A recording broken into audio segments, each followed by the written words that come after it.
Chapter 15 The Disappearance of Jill. The patch of light did not show anything down in the darkness where they were standing. The others could only hear, not see, Jill's efforts to get into the Marshwiggle's back. That is, they heard him saying, "You needn't put your finger in my eye," and "nor your foot in my mouth either," and "that's more like it," and "now I'll hold on to your legs. That'll give your arms free to steady yourself against the earth." Then they looked up and saw the patch of black shape of Jill's head against the patch of light. "Well?" they all shouted up anxiously. "It's a hole," said Jill's voice. "I could get through it if I was a little bit higher." "What do you see through it?" asked Eustace. "Not much yet," said Jill. "I say, Puddleglum, let go my legs so I can stand on your shoulders instead of sitting on them. I can steady myself against the edge all right." They could hear her moving, and then much more of her came into sight against the grayness of the opening. In fact, all of her down to the waist. "I say," began Jill, but suddenly broke off with a cry. Not a sharp cry, it sounded more as if her mouth had been muffled up, or had something pushed onto it. After that she found her voice, and seemed to be shouting as loud as she could, but they couldn't hear the words. Two things then happened at the same moment. The patch of light was completely blocked up for a second or so, and they heard both a scuffling, struggling sound, and then the voice of the Marshwiggle gasping, "Quick! Quick! Hold on to her legs! Someone's pulling her! There! No! There! Here! Too late!" The opening and the cold light which filled it were now perfectly clear again. Jill had vanished. "Jill! Jill!" they shouted frantically, but there was no answer. "Why the dickens couldn't you have held her feet?" asked Eustace. "I don't know, Scrub," groaned Puddleglum. "Born to be a misfit, I shouldn't wonder. Fated. Fated to be Bull's death, just as it was fated to eat this talking stag at Harfang. Not that it isn't my own fault as well, of course." "This is the greatest shame and sorrow that could have fallen on us," said the prince. "We have sent a brave lady into the hands of enemies and stayed behind in safety." "Don't paint it too black, sir," said Puddleglum. "We're not very safe except for death by starvation in this hole." "I wonder, am I small enough to get through where Jill did?" asked Eustace. What had really happened to Jill was this. As soon as she got her head out of the hole, she found that she was looking down as if from an upstairs window, not as if through a trap door. She had been so long in the dark that her eyes couldn't at first take in what they were seeing, except that she wasn't looking at the daylight sunny world which she wanted to see. The air seemed to be dead cold, and the light was pale and blue. There was also a good deal of noise going on, and a lot of white objects flying about in the air. It was at that moment that she had shouted down to Puddleglum to let her stand on his shoulders. When she had done this, she could see and hear a good deal better. The noises she had been hearing turned out to be of two kinds, the rhythmical thump of several feet, and the music of 4 fiddles, 3 flutes, and a drum. She also got her own position clear. She was looking out of the hole in a steep bank which sloped down and reached the level about 14 feet below her. Everything was very white. A lot of people were moving about. Then she gasped. The people were trim little fauns and dryads with leaf-crowned hair floating behind them. For a second they looked as if they were moving anyhow. Then she saw that they were really doing a dance with so many complicated steps and figures that it took you some time to understand it. Then it came over her like a thunderclap. That pale blue light was really moonlight, and the white stuff on the ground was really snow. And of course, there were the stars staring in the black frosty sky overhead, and the tall black things behind the dancers were trees. They had not got into the upper world. They had not only got into the upper world at last, but they had come out in the heart of Narnia. Jill felt that she could have fainted with delight, and the music, the wild music, intensely sweet and yet just a little bit eerie too, and full of good magic as the witch's thrumming had been full of bad magic, making her feel it all the more. All this takes a long time to tell, but of course it took a very short time to see. Jill turned almost at once and shouted down to the others, "I say, it's all right, we're out and we're home." But the reason she never got further than "I say" was this. Circling round and round the dancers was a ring of dwarfs all dressed in their finest clothes, mostly scarlet with fur-lined hoods and golden tassels and big furry-topped boots. And they circled round, they were diligently throwing snowballs, those white things that Jill had seen flying through the air. They weren't really throwing them at the dancers, as silly boys might have been doing in England. They were throwing them through the dance in such perfect time with the music and with such perfect aim that if all the dancers were in exactly the right positions at exactly the right moments, no one would be hit. This was called the Great Snow Dance, and it is done every year in Narnia on the first moonlight when there is snow on the ground. Of course, it is a kind of game as well as a dance, because every now and then some dancer will be the least little bit wrong and get a snowball in the face, and then everyone laughs. But a good team of dancers, dwarfs, and musicians will keep it up for hours without a single hit. On fine nights when the cold and the drum taps and the hooting of the owls and moonlight have got their wild, woodland blood and make it even wilder, they will dance till daybreak. I wish you could see it for yourself. What had stopped Jill when she got as far as the say of "I say" was of course simply a fine big snowball that came sailing through the dance from a dwarf on the far side and got her fair and square in the mouth. She didn't in the least mind. 20 snowballs would not have dampened her spirits at that moment. But however happy you are feeling, you can't talk with your mouth full of snow. And when, after considerable spluttering, she could speak again, she quite forgot in her excitement that the others down in the dark behind her still didn't know the good news. She simply leaned as far out of the hole as she could and yelled to the dancers, "Help! Help! We're buried in the hill! Come and dig us out!" The Narnians, who had not even noticed the little hole in the hillside, were of course very surprised, and looked about in several wrong directions before they found where the voice was coming from. But when they caught sight of Jill, they all came running towards her, and as many as could scramble up the bank, a dozen or more hands were stretched up to help her. And Jill caught hold of them, and thus got out of the hole and came slithering down the bank first, and then picked herself up again and said, "Oh, do and go and dig the others out. There are 3 others beside the horses, and one of them is Prince Brilliant." She was already in the middle of a crowd when she said this, for besides the dancers all sorts of people were watching the dance, and whom she had not seen at first came running up. Squirrels came out of trees in showers, and so did owls. Hedgehogs came waddling as fast as their short little legs would carry them. Bears and badgers followed at a slower pace. A great panther, twitching its tail with excitement, was the last to join the party. But as soon as they understood what Jill was saying, they became very active.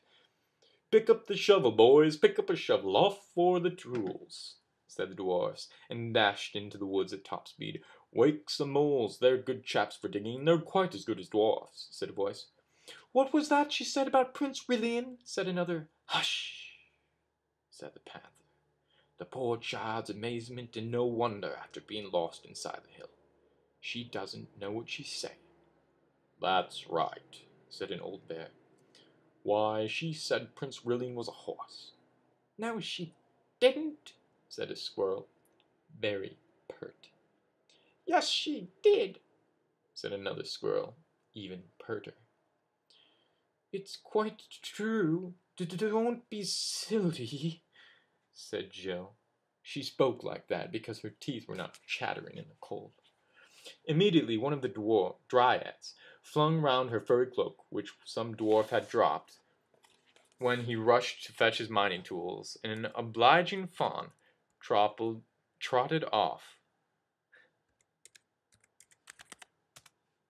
And an obliging fawn trotted off the trees to a place where Jill could see firelights in the mouth of the cave to get her a hot drink. But before it came, all the dwarfs reappeared with spades and pickaxes and charged the hillside. Then Jill heard cries of, "Hey, what are you doing? Put that sword down," and "Now, young one, none of that," and "He's a vicious one now, isn't he?" Jill hurried to the spot and didn't know whether to laugh or cry when she saw Eustace's face, very pale and dirty, projecting from the blackness of the hole, and Eustace's right hand brandishing his sword, in which he made lunges at anyone who came near. For, of course, Eustace had been having a very different time from Jill during the last few minutes. He had heard Jill cry out, seen her disappear into the unknown. Like the prince in Puddleglum, he thought that some enemies had caught her. and from down below he couldn't see the pale bluish light was moonlight. He thought that the hole they would lead only into some other cave, lit by some ghostly phosphorescence and filled with other goodness knows what evils of the underworld. So when he had persuaded Puddleglum to give him a back and drawn his sword and poked his head out, he had really been doing a very brave thing.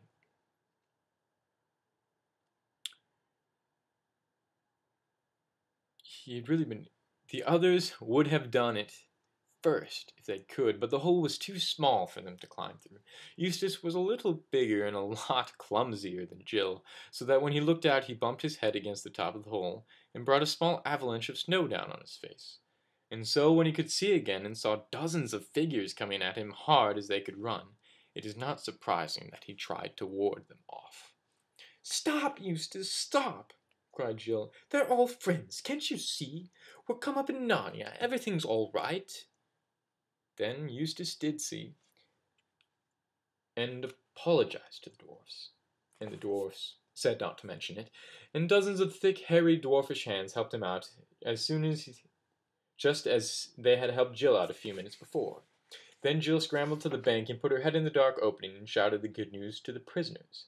As she turned away, she heard Puddleglum's voice mutter, "Ah, poor Poll, it's too much for her, this last bit. Turning her head, I shouldn't wonder. She's beginning to see things." Jill rejoined Eustace, and they shook one another by both hands and took in great deep breaths of the free midnight air. And a warm cloak was brought for Eustace, and hot drinks for both. While they were sipping it, the dwarf had already gone to the snow and all the sods of a large strip of hillside round the original hole, and the pickaxes and spades were now going as merrily as the feet of the fauns and dryads had been going in the dance 10 minutes before. Only 10 minutes! Yet it already felt to Jill and Eustace as if all their dangers in the dark, and the heat and general smotheriness of the earth, must have only been a dream. Out here in the cold with the moon and the huge stars overhead, Narnia's stars are so much nearer than the stars in our world, and with kind, merry faces all round them, one couldn't quite believe in Underland. Before they had finished their hot drinks, a dozen or so moles, newly waked and still very sleepy and not pleased, had arrived. But as soon as they understood what it was all about, they joined in with a will. Even the fawns made themselves useful by carting away the earth in little barrows, and the squirrels danced and leaped to and fro in great excitement, though Jill never found out exactly what they thought they were doing. The bears and the owls contented themselves with giving advice, and kept on asking the children if they wouldn't like to come to the cave. That was where Jill had seen the firelight, and get warm and have supper. But the children couldn't bear to go without seeing their friends set free. No one in our world can work a job of that sort as dwarves and talking moles work in Narnia. But then, of course, moles and dwarfs don't look on it as work. They like digging. It was therefore not really long before they had a great black chasm in the hillside, and out from the blackness into the moonlight. This would not have been rather dreadful if one hadn't known who they were. This would have been rather dreadful if one hadn't known who they were. Came out first the long, leggy, steep-hatted figure of the Marshwiggle, and then leading the two great horses, Rilian the Prince himself.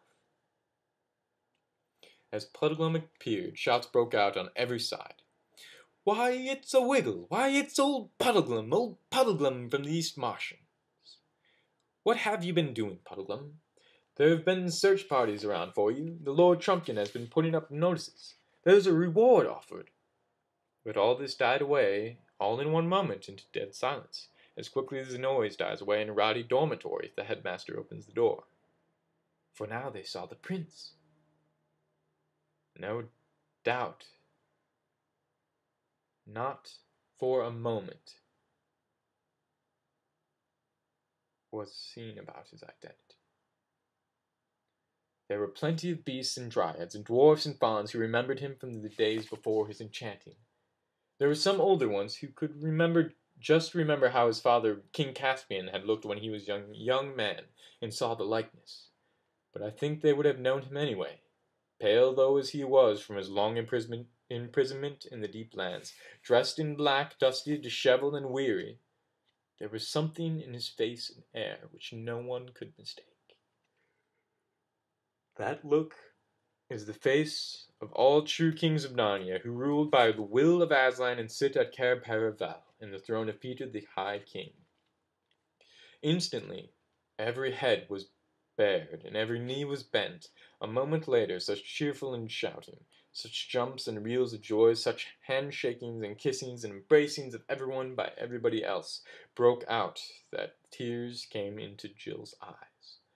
Their quest had been worth all the pains it cost. "Please it your highness," said one of the oldest dwarfs, "there is some attempt at a supper in the cave yonder, prepared against the ending of the snow dance." "With a good will, father," said the prince, "for never had any prince, knight, gentleman, or bear, so good a stomach to his victuals as we four wanderers have tonight." The whole crowd began to move away through the trees toward the cave. Jill heard Puddleglum saying to those around him, "No, no, my story can wait. Nothing worth talking about has happened to me. I want to hear the news. Don't try breaking it to me gently, for I'd rather have it all at once. Has the king been shipwrecked? Any forest fires? No wagons on the Carmen, Calormen border? Or a few dragons? I shouldn't wonder." And all the creatures laughed aloud and said, "Isn't that just like a marshwiggle?"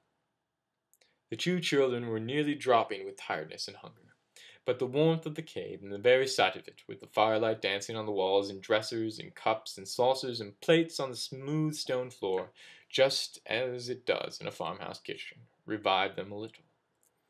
All the same, they went fast asleep while supper was being got ready.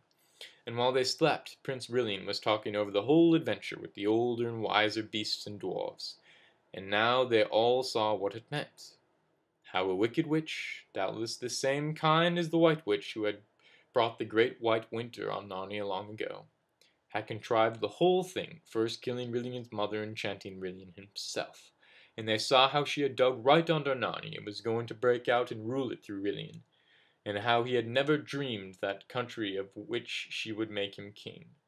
King in name, but really her slave, was his own country. And from the children's part of the story they saw how she was in league and friendship with the dangerous giants of Harfang. "And the lesson of it all is, your highness," said the oldest dwarf, "that those northern witches always mean the same thing, but in every age they have a different plan for getting it."